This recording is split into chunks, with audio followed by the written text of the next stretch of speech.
எதிர்ப்பை சொல்லால தெரிவிக்கவே கூடாது. யார் நம்மளை எதிர்க்கிறாங்களோ அவங்க முன்னால உயர்ந்து காட்டிடணும். இவ்வளவுதான் எங்க அம்மா எனக்கு சொல்லி கொடுத்தது. எங்க அம்மா என்ன யாராவது திட்டினாங்கன்னா அவங்கள என் முன்னால திட்ட மாட்டாங்களே. ஏதாவது நீ தப்பு செஞ்சிருப்ப யோசிச்சு பாரு அப்படிதான் சொல்லுவாங்க. அப்படிதான் கூட்டு போவோம் எங்க அம்மா. இதனால என்ன குணம் வளர்ந்துச்சு தெரியுமா? உருப்படாதுன்னு சொல்லிட்டே இருப்பாங்க என் கெமிஸ்ட்ரி டீச்சர்.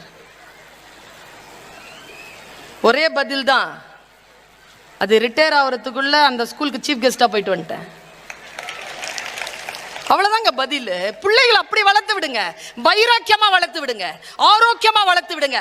அழுவது தப்பு இல்லைன்னு சொல்லி கொடுங்க, தோக்கிறது தப்பு இல்லைன்னு சொல்லி கொடுங்க. தோக்கிறதுல இருந்து ஜெயிக்கிறது தாண்டா வாழ்க்கையில ருசின்னு சொல்லி கொடுங்க. வாழ்க்கையை சந்திக்க குழந்தைகளுக்கு நாம் சொல்லித்தர வேண்டும்.